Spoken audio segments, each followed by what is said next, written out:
Rasil TV, untuk Islam yang satu. Assalamualaikum warahmatullahi wabarakatuh. Bismillah, walhamdulillah, wassalatu wassalamu ala rasulillah wa ala alihi wa sahbihi wa mawalah.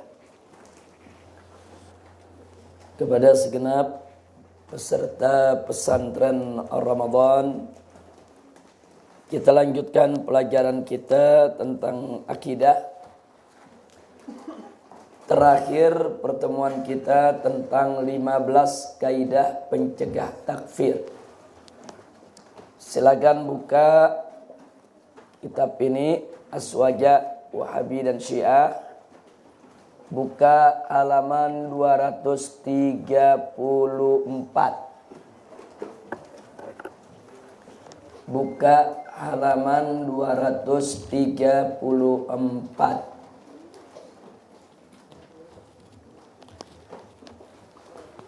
Nah, di situ ada judul 15 kaidah pencegah takfir. Kaidah pertama sudah kita bahas. Yang kedua, ketiga, keempat, dan kelima juga sudah kita paparkan. Sekarang kita masuk kaidah yang keenam. Kaidah yang keenam. Bismillahirrahmanirrahim. Kaidah yang keenam. La yukaffarul muslimu bifi'lin aw qawlin sadara minhu wa huwa ghairu aqilin mumayyizin mukhtarin. Jadi seorang muslim tidak boleh dikafirkan lantaran suatu perbuatan atau perkataan yang keluar darinya saat yang bersangkutan tidak berakal, tidak tamyiz, dan tidak memilih, artinya tidak sukarela. Dengan kata lain, kalau ada ucapan atau perbuatan yang bisa mengantarkan kepada kekufuran atau kekafiran, akan tetapi itu diucapkan oleh seorang muslim saat dia sedang hilang akal, atau seorang anak muslim yang belum tamyiz, atau seorang muslim yang dipaksa. Nah, maka tidak boleh dikafirkan muslim yang bersangkutan. Jadi kalau dia mengucapkan kalimat kufur karena ada tekanan, paksaan yang dia tidak bisa hindarkan, tidak boleh kita kafirkan. Atau kalau dia mengucapkan kalimat kufur saat dia sedang hilang akal, atau saat yang bersangkutan belum tamyiz, masih terlalu kecil, tapi mengucapkan kalimat-kalimat kufur, tidak boleh kita kafirkan. Nah, ini dibahas oleh Syekh Muhammad Nu'aim Hanisai dalam kitab Al-Qanun fi Aqaidil Firaqi wal Madzahibil Islamiyah. Baik, dari sini kita lanjutkan kaidah yang ketujuh. Yang ketujuh, kita bisa lihat di halaman 235 paling bawah. La yukaffarul muslimu bima yabduru minhu min alfadil kufri illa an ya'lamal mutalaffizu biha annaha kufrun. Jadi seorang muslim tidak boleh dikafirkan lantaran apa yang keluar daripadanya daripada ungkapan-ungkapan kufur. Artinya seorang muslim tidak boleh dikafirkan karena ucapannya, kecuali ia mengetahui bahwa yang diucapkannya tersebut adalah kufur. Nah, ini yang kita bahas kemarin. Kaidah ini lahir dari peristiwa yang diceritakan oleh Nabi Muhammad SAW tentang seseorang di zaman Bani Israel yang karena rasa takutnya kepada Allah Subhanahu wa taala dan siksanya, kemudian berwasiat agar jenazahnya dikremasi, dibakar jadi abu, kemudian disebar pada saat ada angin kencang, karena dia memiliki keyakinan, dia menganggap bahwa Allah tidak mampu untuk membangkitkannya. Nah, jadi sebetulnya apa yang diyakininya tadi, saudara, itu merupakan kekufuran. Tapi kalau dia tidak paham bahwa itu suatu kekufuran, maka tidak boleh yang bersangkutan dikafirkan. Sebagaimana saya contohkan, ada anak-anak muda kita menyanyikan lagu Ebit dengan mengatakan mungkin Tuhan telah bosan.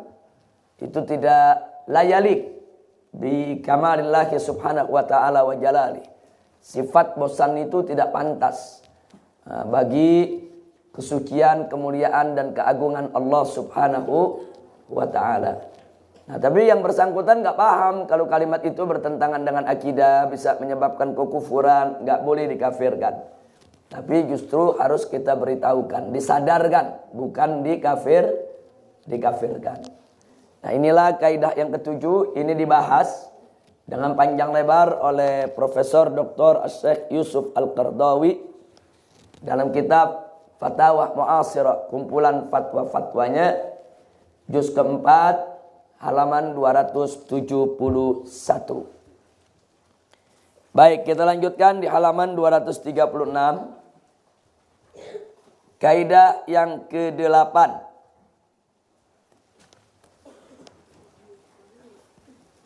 Inna ta'wila ra'yi muslimin lidaf'i tuhmati takfirihi khairun min jiryani zahiri ra'yihi al-muaddi ila takfiri.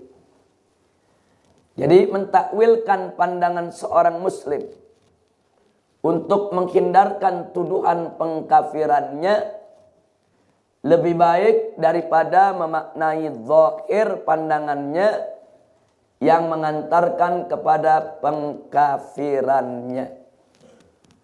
Nah, ini penting sekali, saudara. Ini penting sekali untuk kita ketahui. Saya berikan contoh seperti ini. Antara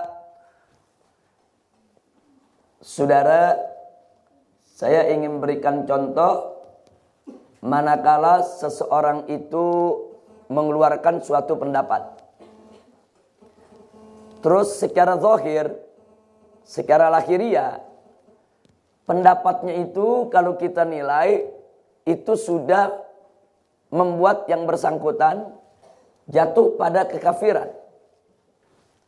Tapi manakala pandangannya tadi bisa kita takwilkan, oh mungkin maksudnya bukan begitu, mungkin maksudnya begini. Nah, kalau selama bisa kita takwilkan, oh kalau maksudnya begitu dia kafir, tapi kalau maksudnya begini dia tidak kafir, maka ambil takwil yang dia tidak kafir. Selama masih bisa ditakwilkan agar kita tidak mengkafirkan yang bersangkutan, maka takwilkanlah pandangan atau ucapannya agar kita tidak mengkafirkan dia. Nah, ini penting sekali, saudara, agar satu mazhab dengan mazhab lain yaitu tidak mudah saling mengkafirkan. Contoh, seperti saat kita bicara tentang Zahiriyah, tentang Jabariyah dan Qadariyah. Jabariyah mengatakan bahwa manusia ini semuanya sudah serba diatur oleh Allah subhanahu wa ta'ala sehingga tidak punya hak pilih sama sekali untuk menentukan hidupnya. Nah, ini pendapat Jabariyah. Mari kita lihat. Kalau pandangan ini kita lihat, wah, kalau begitu Jabariyah menganggap Allah ini tidak adil. Allah tidak punya keadilan. Saudara, kalau begitu siapa yang meyakini Allah tidak adil, ya berarti dia kafir. Jadi kalau kita maknai seperti itu, Jabariyah kafir. Tapi kalau kita katakan, oh mungkin maksudnya enggak begitu. Mungkin maksud dia ingin menyampaikan tentang kebesaran Allah, kekuasaan Allah, pengetahuan Allah. Mutlaknya Allah punya kuasa, mutlaknya Allah punya kebesaran. Ya kalau maksudnya sekedar itu, mereka tidak kafir. Bahkan bagus mereka punya pandangan. Jadi kita geser. Jadi sekiranya kalau kita pahami begini dia kafir. Kalau pahami ini begini dia tidak kafir. Ambil yang tidak kafir. Nah untuk apa? Untuk menjaga sikap agar kita tidak mudah mengkafirkan orang lain. Begitu juga sebaliknya, Qadariyah. Qadariyah, saudara, berpendapat bahwa manusia ini punya hak mutlak untuk menentukan hidupnya. Enggak ada intervensi dari Allah. Jadi semua yang menentukan dirinya sendiri. Nah kita lihat, wah ini pendapat Qadariyah semacam ini kalau dipahami menolak kekuasaan Allah untuk mengatur hamba-hambanya, menolak kekuasaan Allah yang bisa mengatur segala sesuatu, menolak keagungan dan kebesaran Allah, maka mereka kafir. Tapi kalau kita pahami, oh mungkin maksudnya Qadariyah ini bicara tentang keadilan Allah. Betapa maha adilnya Allah. Allah berikan manusia ini hak yang begitu besar untuk menjalankan daripada pilihan hidupnya. Oh kalau itu yang dimaksud, mereka tidak kafir. Mungkin sebatas itu yang mereka maksud. Mereka tidak sejauh yang kita duga. Sampai mereka menentang daripada yaitu kebesaran dan kekuasaan Allah. Kalau begitu mereka tidak kafir. Nah jadi selama bisa kita berikan penilaian pandangan yang tidak mengkafirkan mereka, ambil yang tidak mengkafirkan mereka. Inilah arif dan bijaknya pandangan Ahlus Sunnah wal Jamaah. Jadi Ahlus Sunnah tuh di dalam menempatkan persoalan begitu hati-hati, begitu cermat, begitu teliti, enggak mudah mengkafir-kafirkan orang. Alhamdulillahirabbil alamin. Ini juga dipaparkan dengan panjang lebar oleh Syekh Muhammad Nu'aim An-Nisa'i dalam kitab Al-Qanun fi Aqaidil Firaq wal Madzahibil Islamiyah halaman 334. Sekarang kita berpindah ke kaidah yang ke-9. Nah, mari kita lihat kaidah yang ke-9 masih di halaman 236. Di sini dinyatakan inna da'wa bi hukmi islami alfi kafirin bi syubhatin khairun min takfiri muslimin wahidin bi alfi syubha.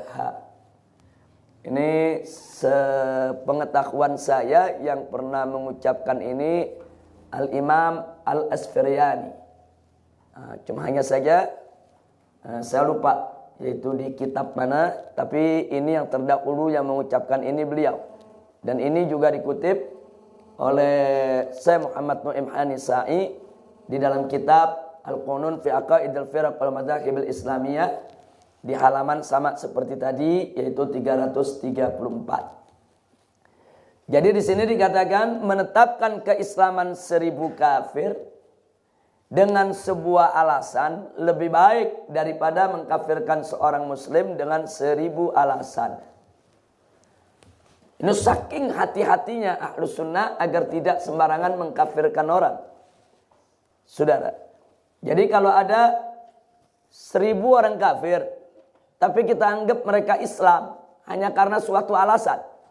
Karena suatu identitas keislaman yang muncul dari mereka, saudara, kemudian kita anggap mereka ini muslim. Kita enggak berburuk sangka. Nah, padahal dugaan kita belum tentu betul, bisa jadi mereka kafir. Tapi karena ada suatu identitas keislaman yang mereka tunjukkan kepada kita, kemudian kita menganggap mereka itu adalah muslim, sehingga mereka tidak kita musuhi, kita tidak jadikan musuh. Itu jauh lebih baik daripada ada seorang muslim yang kita kafirkan dengan 1000 alasan. Nah, ternyata dia muslim. Nah, dengan aneka ragam alasan, saudara, kita kutak-katik sana sini, kita kafir-kafirkan dia. Saudara, nah, padahal pada kenyataannya di kemudian hari yang bersangkutan tidak kafir, itu sangat berbahaya. Nah, jadi di sini menunjukkan betapa bahayanya kalau kita serampangan dan sembarangan untuk mengkafirkan orang lain. Jadi intinya kalau kita lihat dari kaidah ke kaidah yang ditetapkan dalam Ahlus Sunnah wal Jamaah, Intinya tidak lain dan tidak bukan. Jangan gampang mengkafirkan sesama muslim. Baik, kita masuk kaidah yang ke-10. Di sini dikatakan inna kulla qaulin wa fi'lin sadara an muslimin ihtamala walau bidha'fin ma laysa kufran hummila alaih. Jadi sesungguhnya setiap ucapan dan perbuatan seorang muslim yang bisa dibawa kepada kemungkinan yang tidak kafir walau dengan dalil yang lemah, maka harus dibawa kepada kemungkinan tersebut. Saya berikan contoh, saudara. Saudara-saudara kita dari kalangan Syiah, ada yang punya pendapat bahwa Al-Quran itu kurang. Al-Quran itu kurang. Artinya saat ini Al-Quran tidak lengkap sebagaimana pernah diturunkan oleh Allah Subhanahu wa ta'ala. Nah, pendapat ini bisa dimaknai dalam dua sudut pandang. Pertama, kalau yang dimaksud Al-Quran kurang itu sampai kepada kita sudah tidak sempurna itu Al-Quran, maka hukumnya adalah kafir. Jadi kalau kita menilai seperti itu berarti Syiah kafir. Tapi kalau yang dimaksud oleh mereka Al-Quran itu kurang dalam arti bahwasanya dulu ada ayat-ayat Al-Quran yang pernah diturunkan oleh Allah Subhanahu wa ta'ala sebagai Al-Quran, kemudian dimansuh tilawahnya, dihapuskan tilawahnya sehingga saat ini tidak ada lagi di dalam Al-Quran. Kalau itu maksud mereka, maka tidak ada persoalan. Karena di kalangan Ahlus Sunnah pun, saudara, yaitu ada dalil yang menunjukkan hal tersebut. Di antaranya satu, Sayyidina Umar Ibn Khattab radhiyallahu ta'ala anhu pernah mengatakan, dulu ada ayat rajam di dalam Al-Quran. Bahkan Sayyidina Umar mengatakan dulu pernah dibaca dalam sholat itu ayat. Yang bunyinya di mana ada ayat yang berbunyi asy-syaikhatu wasy-syaikhu idza zanaya farjumuhumal battah. Jadi kalau ada perempuan ataupun laki-laki yang sudah berkeluarga, sudah merasakan hubungan intim dalam pernikahan yang sah, kemudian mereka berzina, maka rajamlah mereka sampai mati. Ini ayat Al-Quran pada awalnya. Tapi di kemudian hari ternyata dalam mushaf yang kita lihat saat ini ayat tersebut tidak ada. Nah, kenapa tidak ada, saudara? Sepakat ulama, ayat tersebut termasuk yang mansukhatut tilawah, yang tilawahnya dibatalkan. Ini nanti pelajaran usul fikih sampai di situ? Belum sampai. Nah, nanti dalam pelajaran usul fikih ada ayat Al-Quran yang hukumnya mansukh, tilawahnya juga mansukh. Ada ayat Al-Quran yang hukumnya mansukh tapi tilawahnya tidak mansukh. Ada hukum Al-Quran, saudara, dalam Al-Quran yang tilawahnya yang mansukh, tapi hukumnya tidak mansukh. Artinya mansukh dibatalkan. Jadi ada ayat Al-Quran yang tilawahnya dalam Al-Quran masih ada, tapi hukumnya sudah tidak berlaku. Seperti ayat wajibnya wasiat buat kedua orang tua. Sebagaimana kita pelajari dalam ilmu waris. Itu ayatnya masih ada dalam Al-Quran, tapi hukumnya sudah tidak berlaku.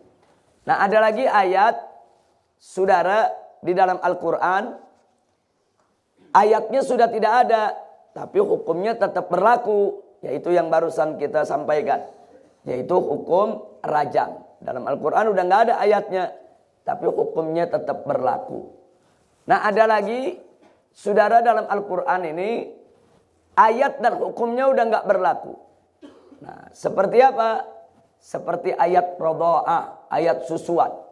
Sayyidatuna Aisyah radhiyallahu ta'ala anha pernah menyatakan, bercerita, bahwa dulu di dalam Al-Quran itu ada ayat susuan.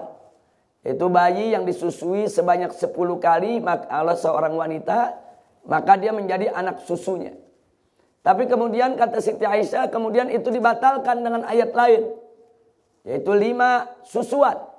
Saudara, cukup untuk seorang bayi menjadi anak susu dari seorang wanita yang menyusuinya. Nah, yang berlaku sekarang ini saudara, mari kita lihat. Yang 10 susuan, yang 10 kali susuan, ayatnya dalam Al-Quran sudah tidak ada, dan hukumnya pun sudah tidak berlaku. Sedangkan yang 5 susuan, ayatnya dalam Al-Quran sudah tidak ada, tapi hukumnya tetap berlaku.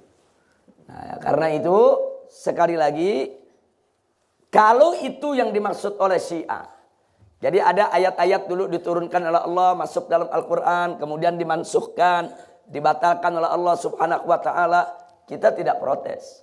Kita tidak akan mengkafirkan Syiah. Tapi kalau yang mereka maksud, Al-Quran itu turun sempurna, tahu-tahu sekarang kenapa kurang? Oh, karena dipalsukan oleh Sayyidina Abu Bakar, karena dipalsukan oleh Sayyidina Umar, karena dipalsukan oleh Sayyidina Utsman. Oh, ada ayat-ayat yang sengaja dibuang oleh sahabat, dihapus.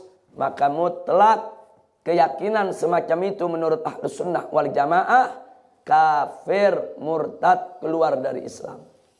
Kira-kira jelas tidak? Nah, jadi di sini kita lihat. Jadi kalau ada pendapat-pendapat semacam itu, nah ini yang tadi kita katakan. Jadi jangan kita kafirkan dulu, kita lihat dulu, ini maksudnya apa nih? Nah, ini maksudnya apa nih? Oh, kalau maksudnya begini, dia nggak kafir. Kalau maksudnya begini, dia kafir. Nah, jadi orang-orang Ahlus Sunnah wal Jamaah harus arif dan bijak. Jadi coba kita takwilkan pendapat mereka. Nah, walaupun bid'afin, walaupun dengan dalil yang sangat lemah. Selemah apapun, selama ada alasan untuk kita tidak mengkafirkan, jangan kita mengkafirkan. Sekarang kita masuk kaidah yang ke-11. Masih di halaman 236. Jadi kalau kita perhatikan dari kaidah yang pertama, 2, 3, sampai 11, kurang lebih intinya sama. Intinya semuanya sama. Jangan mudah mengkafirkan sesama muslim. Kita lanjutkan kaidah yang ke-11. Bismillahirrahmanirrahim. Innal kalimata idahtamilatil kufra min 99 wajhan thumahtamalatil imana min wajhin wahidin humilat ala ahsanit tahamuli wa huwal iman. Jadi innal kalimata, jika suatu kata atau suatu ungkapan atau suatu pernyataan mengandung kemungkinan kafir dari 99 sudut pandang. Jadi kalau dinilai dari 99 sudut pandang, ini kafir. Tapi kemudian dari satu sudut pandang dia mengandung kemungkinan iman. Jadi kalau kita lihat dari segi ini, wah ini kemungkinannya kafir. Dari segi ini, wah kemungkinannya kafir. Dari segi ini, wah kemungkinannya kafir. Dari 99 segi kemungkinannya kafir. Tapi kalau dilihat dari segi ini, kalau dari segi ini dia nggak kafir. Nah kalau dari segi ini nggak boleh dikafirkan dia. Nah kalau ini yang terjadi saudara, maka bawalah pandangan tersebut saudara kepada kemungkinan yang tidak kafir, jangan dibawa kepada kemungkinan yang kafir. Lagi-lagi kaidah semacam ini tidak lain dan tidak bukan adalah ihtiyaton, untuk jaga-jaga. Kita diajarkan untuk menjadi min ahlil wara dalam bersikap agar kita tidak mudah mengkafirkan saudara sesama muslim. Baik, kaidah ke-12. Nah, kita lihat kaidah ke-12 di halaman 237. Kurang lebih hampir sama dengan yang 11. Di situ dikatakan idza kana fil mas'alati wujuhun tujibut takfir wa wajhun wahid yamna'uhu fahumilat ala man'it takfir. Jika dalam suatu masalah ada banyak faktor yang menunjukkan pengkafiran dan ada satu faktor mencegah pengkafiran, maka diambil faktor yang cegah pengkafiran. Nah, kurang lebih sama dengan yang barusan, hanya berbeda redaksi. Jadi kalau ada suatu masalah dari banyak faktor, itu bisa dipahami ini menunjukkan pengkafiran ini. Tapi ada satu faktor yang mencegah itu. Oh, kalau dipakai faktor ini tidak boleh dikafirkan. Maka ambillah faktor yang tidak mengkafirkan. Nah, ini ada dalam kitab Hasyiah Raddil Mahtar ala Duraril Mukhtar, yang terkenal dengan nama Hasyiah Ibni Abidin, juz 3 halaman 339. Atau dalam kitab Insaf Ahli Sunnati wal Jamaah Lisai Muhammad Salih Yusuf Al-Ali halaman 58. Baik, kita masuk kaidah yang ke-13.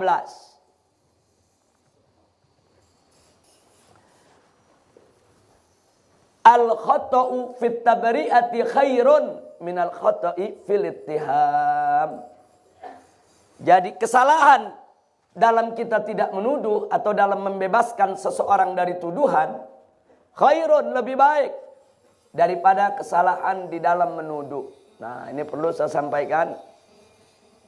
Ini di zaman sekarang ini, kaidah ini banyak digunakan dalam dunia peradilan. Dalam dunia peradilan. Ternyata yang digembar-gemborkan oleh orang-orang barat, saudara, dalam dunia peradilan yang sekarang dipakai di mana-mana, itu kaidahnya bukan milik mereka, kaidahnya milik umat Islam, saudara. Jadi artinya seorang hakim, saudara, nanti kaidah yang ke-14-nya akan lebih jelas. Seorang hakim salah di dalam memvonis dengan membebaskan seorang jahat. Lebih baik daripada dia salah vonis menghukum orang yang tidak bersalah. Contoh, ada pencuri, saudara, begitu diadili, saudara, tidak cukup bukti, akhirnya hakim membebaskan dia. Si pencuri tidak dipotong tangan. Si hakim salah dalam mengambil keputusan, tapi bukan disengaja. Dia sudah ijtihad, berusaha. Tapi kesalahan si hakim masih lebih bagus daripada ada seorang bukan pencuri, saudara. Begitu diadili yang bersangkutan, katakanlah ada beberapa saksi palsu yang nuduh dia pencuri, akhirnya orang tersebut dipotong tangannya. Setelah selesai dipotong tangannya baru terbukti bahwa dia bukan pencuri, saudara. Nah, jadi kesalahan hakim yang pertama tadi membebaskan si pencuri tidak dipotong tangan masih lebih bagus daripada kesalahan menghukum si yang bukan pencuri dengan potong tangan. Karena kalau sudah dihukum potong tangan di kemudian hari terbukti dia tidak mencuri, mau bagaimana ngembaliin tangannya? Tidak ada jalan, sudah. Tapi kalau umpamanya seorang pencuri, begitu dihukum dia bebas, saudara, tidak ada masalah. Jika di kemudian hari terbukti dia mencuri, bisa diajukan lagi ke pengadilan. Bukti kuat, bisa dipotong tangannya. Jadi tidak ada kata terlambat untuk menegakkan hukum, saudara. Nah, tapi kalau sebaliknya, kalau sampai dia salah yang bukan pencuri dipotong tangan, di kemudian hari terbukti dia itu tidak bersalah, ini menjadi fatal akibatnya. Nah, begitu juga di dalam persoalan mengkafirkan, saudara. Kalau ada seseorang kita kafirkan, saudara, atau seseorang yang kafir, kita anggap dia bukan kafir. Enggak, dia bukan kafir. Kalau menurut saya dia bukan kafir. Tapi sebetulnya dia kafir. Hanya menurut penilaian kita dia bukan kafir sesuai dengan pengetahuan yang kita punya. Vonis kita salah. Tapi masih lebih bagus daripada vonis seorang muslim kita anggap kafir. Pada kenyataannya dia bukan kafir. Saudara, kenapa? Saudara, kesalahan di dalam menganggap orang kafir itu sebagai muslim lebih bagus daripada menganggap orang muslim itu sebagai kafir. Sebab kalau orang muslim kita anggap sebagai kafir, saudara, apalagi si muslim itu suka mengganggu orang lain, nanti kita halalkan darah dia. Nanti kita bunuh dia. Nanti kita anggap kita ini berpahala dengan membunuh dia. Karena kita anggap kafir harbi yang suka mengganggu umat Islam. Nah, itu fatal sekali. Tapi kalau ada orang kafir, kita anggap muslim. Mungkin karena dia sopan, dia santun, saudara, dia baik, dia nggak pernah melakukan apapun. Kita anggap dia muslim, padahal dia kafir. Masih lebih bagus kesalahan kita menilai seorang kafir sebagai muslim daripada menilai seorang muslim sebagai kafir. Nah, lagi-lagi di sini menunjukkan betapa hati-hatinya para ulama Ahlus Sunnah wal Jamaah di dalam persoalan mengkafirkan sesama muslim. Nah, kaidah yang ke-14. Mari kita lihat. Nah, kurang lebih serupa dengan tadi. Cuman ini lebih tegas menyebutkan soal Islam kafirnya. Kalau tadi soal pembebasan seseorang dari tuduhan dengan menuduh. Nah, di sini dikatakan al-khata'u fi idkhari alfi rajulin fil Islam khairun minal khata' fi ikhraji wahidin minhu.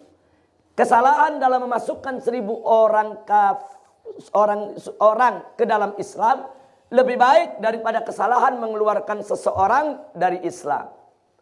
Jadi ada 1000 orang di luar Islam, kita anggap mereka Islam, masih lebih bagus walaupun kita salah di dalam menilainya. Kesalahan kita tersebut masih lebih bagus daripada kesalahan ada orang Islam di dalam Islam kita keluarin dia dari Islam, saudara. Jadi kesalahan memasukkan 1000 orang di luar Islam ke dalam Islam masih lebih bagus daripada kesalahan mengeluarkan seorang muslim dari Islam. Jadi kurang lebih hampir sama dengan kaidah sebelumnya. Yang terakhir 15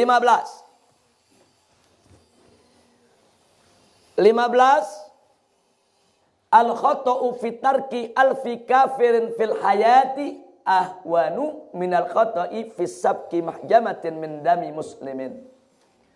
Kesalahan dalam membiarkan 1000 kafir hidup lebih ringan daripada kesalahan dalam menumpahkan setetes darah seorang muslim.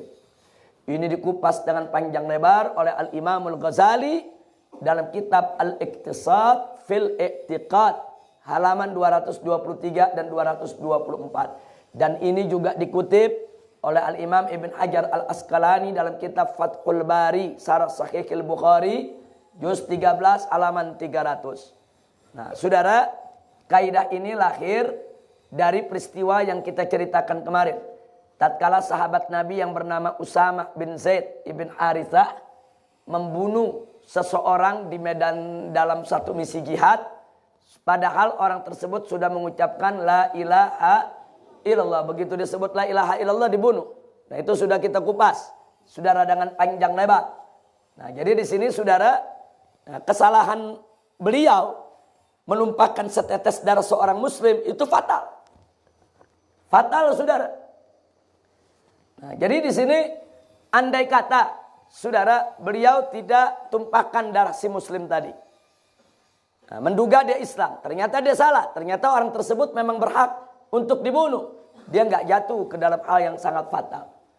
Tapi kalau dia duga kafir, dia bunuh. Ternyata di kemudian hari Nabi mengatakan dia nggak kafir, nggak boleh kau bunuh. Itu akibatnya sangat fatal. Berarti sudah menumpahkan darah muslim. Nah, ini hadis tersebut dikupas oleh para ulama sehingga lahirlah kaidah. Artinya di sini kita ada pelajaran lain. Para ulama kita itu membuat kaidah bukan dari kantongnya. Para ulama itu membuat kaidah, saudara, bukan ngarang-ngarang, bukan. Para ulama itu membuat kaidah dari hasil ijtihad mereka menggali hikmah-hikmah yang ada dari berbagai ayat Al-Quran maupun hadis Nabi dan dari berbagai peristiwa yang terjadi di zaman Nabi kita Sayyiduna Muhammad sallallahu alaihi wa alihi wa sahbihi wasallam. Nah, inilah kaidah yang ke-15 dari pelajaran kita tentang akidah Islamiyah. Baik, sampai di sini kita persilakan terlebih dahulu sebelum kita buka tanya jawab. Singkat saja kita persilakan kepada para ustadz dari sebelah kanan kalau ada yang ingin menambahkan. Tapi sebelum saya sampaikan, ingat semua, inti dari 15 kaidah sesuai dengan judulnya, saudara, Al-Qawaidul Usuliyah Al-Mani'ah Anit Takfir Bainal Muslimin.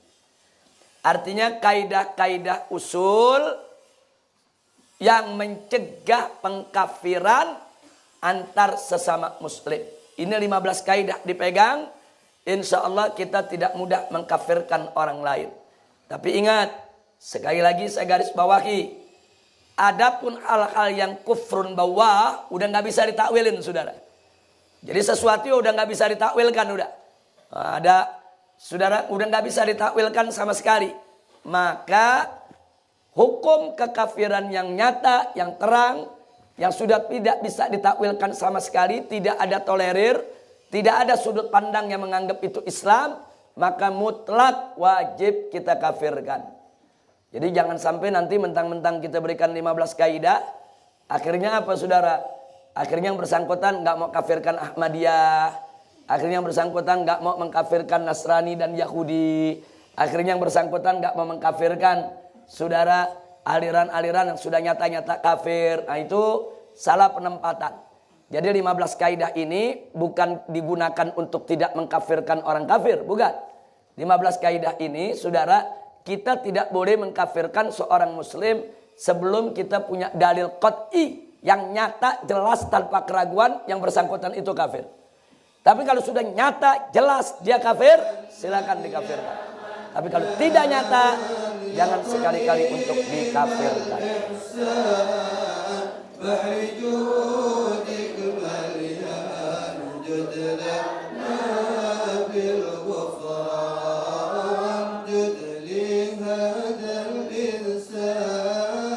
عبد